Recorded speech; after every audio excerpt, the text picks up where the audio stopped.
Hello students, class 10 के English में आज हम लोग पढ़ेंगे कन्वर्जन ऑफ सेंटेंस।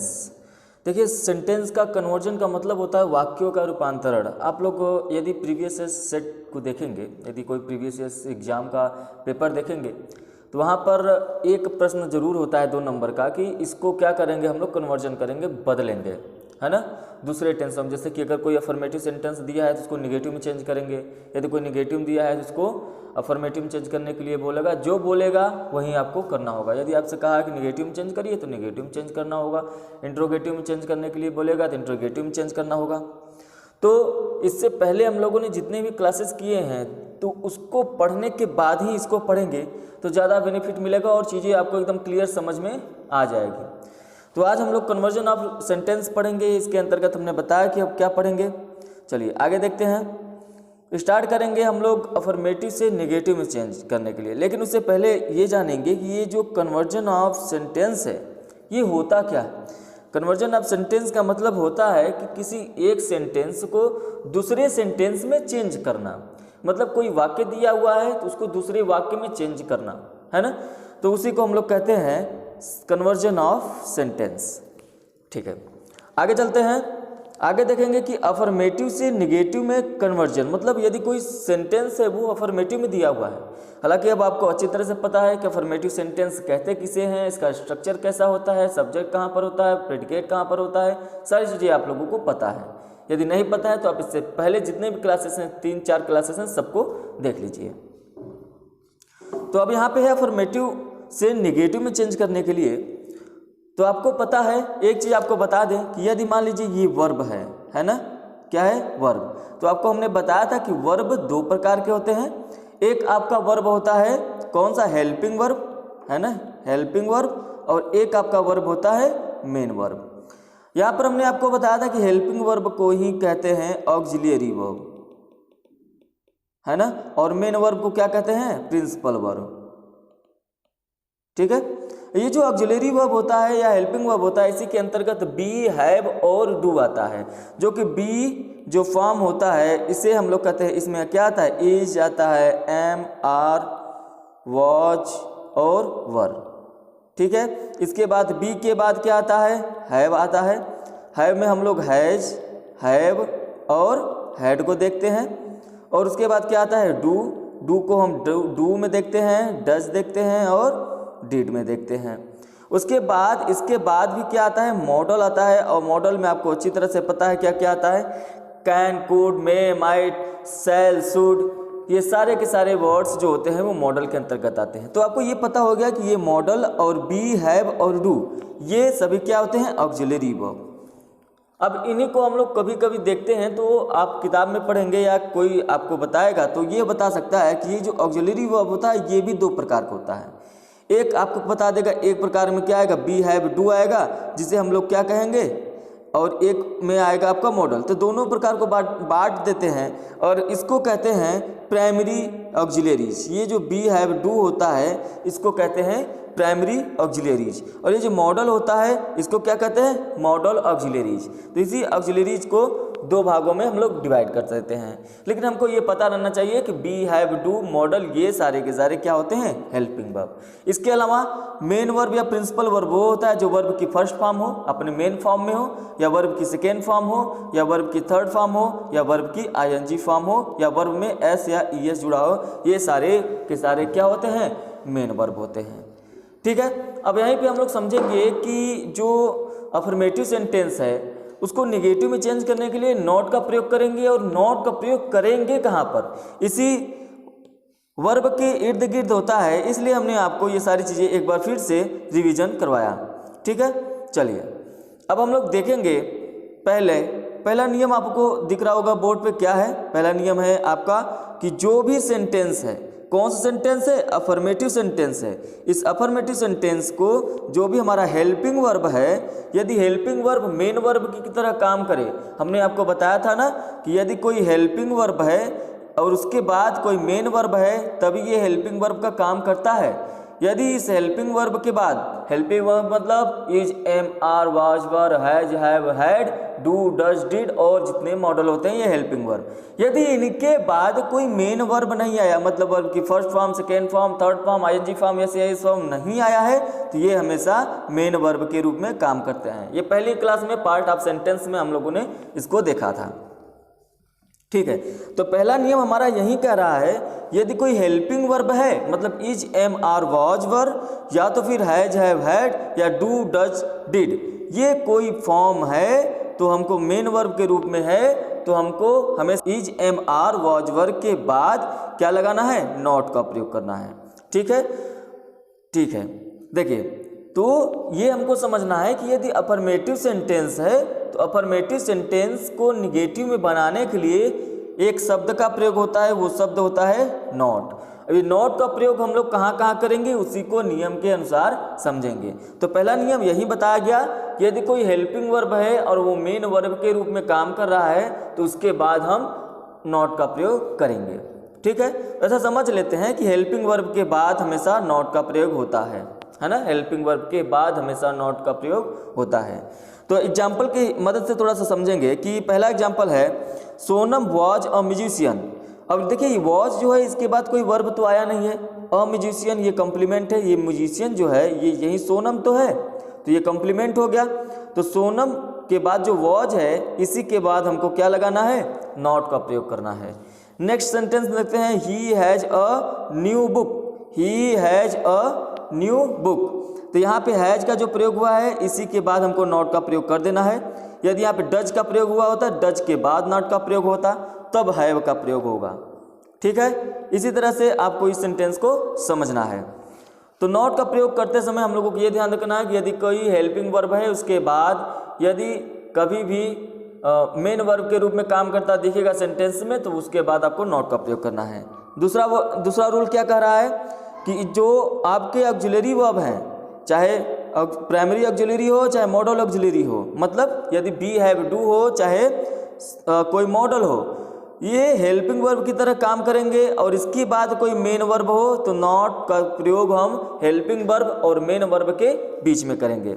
मतलब ये कि जब भी हम लोग हेल्पिंग वर्ब और मेन वर्ब का प्रयोग करते हैं तो इन दोनों के बीच में किसका प्रयोग करेंगे, नॉट का प्रयोग हमेशा करेंगे।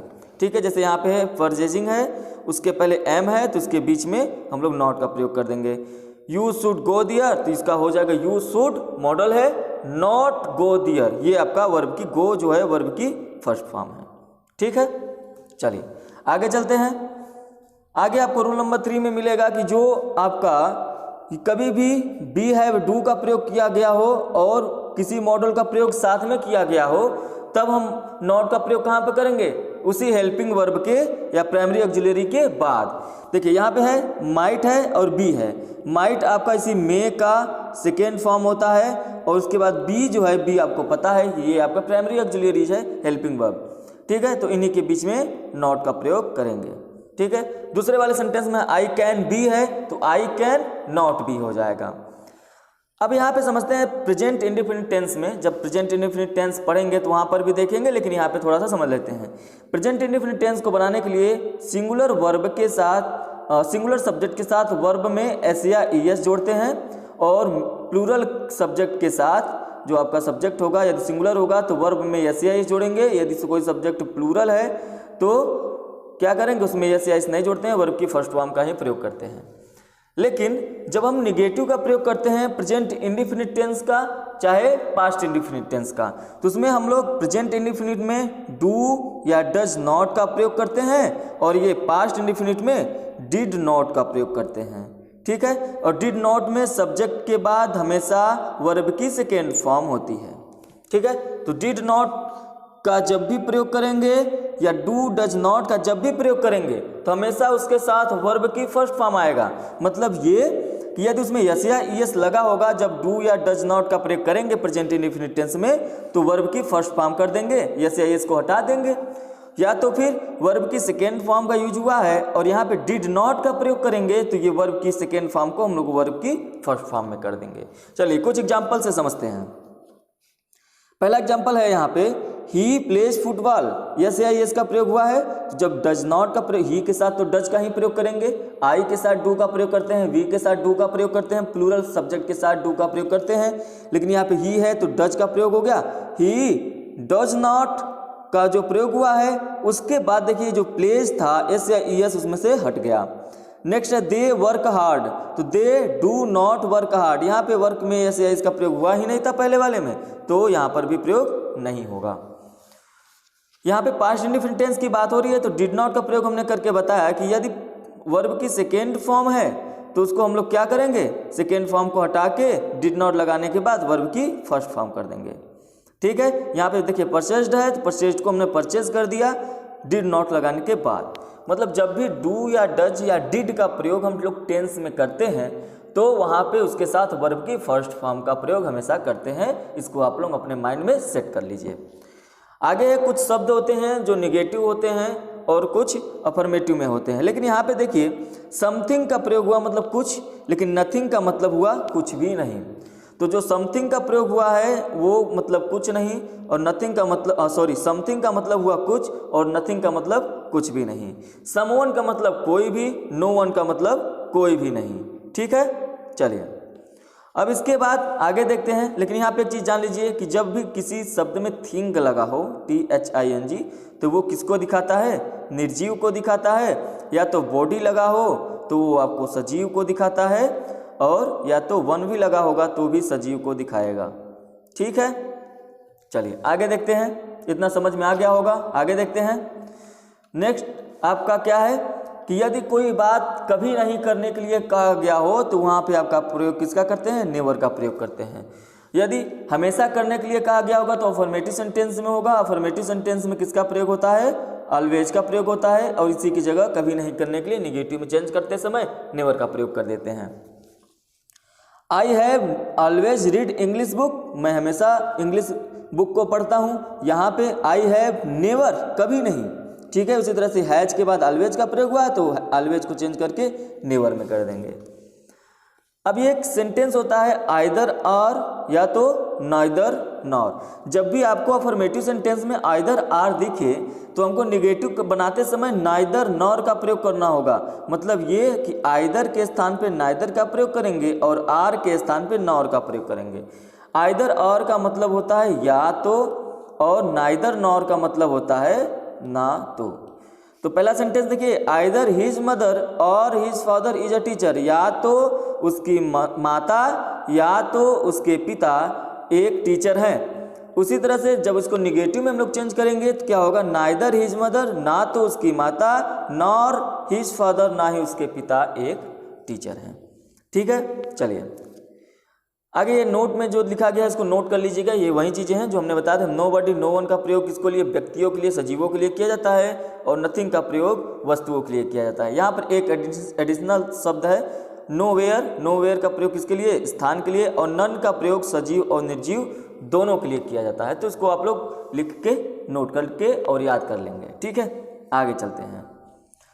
हमने अभी देखा अफर्मेटिव से निगेटिव में चेंज करने के नियम। अब हम लोग देखेंगे अफर्मेटिव से इंट्रोगेटिव में चेंज करने के नियम। सबसे पहले मैं बता दूं, आपको अफर्मेटिव का स्ट्रक्चर अच्छी तरह से पता होगा। अफर्मेटिव का जो स्ट्रक्चर होता है, सब्जेक्ट के बाद वर्ब होता है। तो हमेशा जब भी हम लोग इंट्रोगेटिव बनाते हैं तो दो तरह से बनाते हैं। आपको इंट्रोगेटिव सेंटेंस के बारे में अच्छे से पता है। तो एक आपको बनाते हैं क्या से प्रारंभ होने वाला, यस या नो में, है ना। और एक आप क्या बनाते हैं, WH वर्ड्स से। किससे बनाते हैं, WH वर्ड से। जब क्या को बनाते हैं तो हमेशा इसी वर्ब को उठाकर इस सब्जेक्ट के पहले रख देते हैं, मतलब वर्ब और उसके बाद सब्जेक्ट। ये वर्ब आपका हमेशा याद रखेंगे, ये जो वर्ब होगा ये वर्ब हेल्पिंग वर्ब और मेन वर्ब दोनों हो सकता है। तो यहाँ पे हमेशा हेल्पिंग वर्ब को ही सब्जेक्ट के पहले रखेंगे, मेन वर्ब को सब्जेक्ट के बाद रखेंगे। तो इस यस या नो वाले में। लेकिन जब WH वर्ड से होगा तो WH वर्ड को पहले लिखेंगे, उसके बाद इसी नियम को फिर से फॉलो कर देंगे, है ना। सब्जेक्ट के पहले हेल्पिंग वर्ब को लगाएंगे। चलिए एक एक नियम को लिख लेते हैं और समझ भी लेते हैं। तो आप इसको क्या करेंगे, नोट कर लेंगे। ठीक है, आगे अफर्मेटिव वाक्यों में क्या करेंगे, बी के form is, am, are, was, were, और मेन वर्ब की तरह किया गया हो तो क्या करेंगे, सब्जेक्ट के पहले, जैसा कि हमने बताया कि सब्जेक्ट के पहले वर्ब को प्रयोग करेंगे। ही इज अ बॉय, वह एक लड़का है, लेकिन इज को हमने क्या किया कि सब्जेक्ट के पहले कर दिया, तो ये हो गया इज ही अ बॉय, मतलब क्या वह एक लड़का है, क्या लग गया, ठीक है। तो मतलब जब भी हम लोग वर्ब को सब्जेक्ट के पहले रखेंगे तो क्या का अर्थ निकालेंगे। यहाँ ध्यान रखेंगे कि WH वर्ड नहीं होना चाहिए, WH वर्ड होगा तो उस अर्थ को उसी शब्द के अनुसार के अर्थ को निकालेंगे। आगे देखते हैं रूल नंबर 2 में, जब अफर्मेटिव वाक्यों में हैव का प्रयोग हुआ हो तो भी वही होगा, डू का प्रयोग हुआ हो तो भी वही प्रयोग करेंगे। मतलब चाहे आपका बी फॉर्म हो, चाहे हैव फॉर्म हो, चाहे डू फॉर्म हो, चाहे मॉडल फॉर्म हो, हमेशा सब्जेक्ट को पहले लगा के इसको क्या में बदल देंगे, ठीक है। नेक्स्ट रूल आपका रूल नंबर 3 ये है, क्या कर रहा है कि जब हेल्पिंग वर्ब और मेन वर्ब साथ में हो तो क्या करेंगे, इंट्रोगेटिव बनाते समय हेल्पिंग वर्ब को, देखिए ऐसा स्ट्रक्चर हो, यदि सब्जेक्ट हेल्पिंग वर्ब और मेन वर्ब, तो इंट्रोगेटिव बनाते समय हम लोग क्या करेंगे, पहले हेल्पिंग वर्ब करेंगे, फिर सब्जेक्ट करेंगे और फिर मेन वर्ब करेंगे। मतलब इस हेल्पिंग वर्ब को उठाकर सब्जेक्ट के पहले रख देना है। तो यहीं पे देखिए एग्जांपल समझ लीजिए, he has eaten a mango, तो उसका हो जाएगा, इसी हैज़ को हेल्पिंग वर्ब है क्योंकि इसके बाद वर्ब की थर्ड फॉर्म ईटेन आया है, जब वर्ब की थर्ड फॉर्म आ गया तो ये मेन फॉर्म में हो गया। तो इसी ही के पहले हैज़ को उठाकर रख दिया गया है, has he eaten a mango, ठीक है। आगे रूल नंबर 4 आपको क्या कह रहा है, वही बता रहा है कि यदि कोई मॉडल हो और प्राइमरी एक्सिलरीज हो, ठीक है, चाहे मॉडल एक्सिलरीज हो, यदि दोनों साथ में आएंगे तो हमेशा क्या करेंगे, प्राइमरी एक्सिलरीज को पहले रखेंगे। जैसे यहाँ पे है मे बी, है ना, सॉरी, हमेशा मॉडल एक्सिलरीज को पहले रखेंगे। मॉडल को वैसे भी पहले ही रखते हैं, हमेशा याद रखेंगे कि मॉडल को ही पहले हमको रखना है, ठीक है। यहाँ पे यू कैन डू दिस, आपको पता है कैन आपका क्या है, मॉडल है, और डू क्या है, डू फॉर्म है। यहाँ पे डू का अर्थ है करने के अर्थ में होता है। तो ऐसे सेंटेंस में याद रखेंगे कि जो ये कैन है इसी को हम लोग पहले रखेंगे। आप इतना याद रखिए कि हमेशा हेल्पिंग वर्ब को ही सब्जेक्ट के पहले रखते हैं। किसको रखते हैं, हेल्पिंग वर्ब को सब्जेक्ट के पहले रखते हैं। लेकिन जब दोनों helping verb B, have, do और मॉडल साथ में आ जाते हैं तो हमेशा मॉडल को पहले रखते हैं और हेल्पिंग को बाद में, बी, हैव, डू को उसके बाद में। चलिए, उसी तरह से हम लोग जब प्रेजेंट इंडेफिनिट टेंस और पास्ट इंडेफिनिट टेंस पढ़ते हैं तो डू या डज का प्रयोग हमको इंट्रोगेटिव बनाने में मदद करता है प्रेजेंट इंडेफिनिट टेंस में, और पास्ट इंडेफिनिट टेंस में डिड का प्रयोग होता है।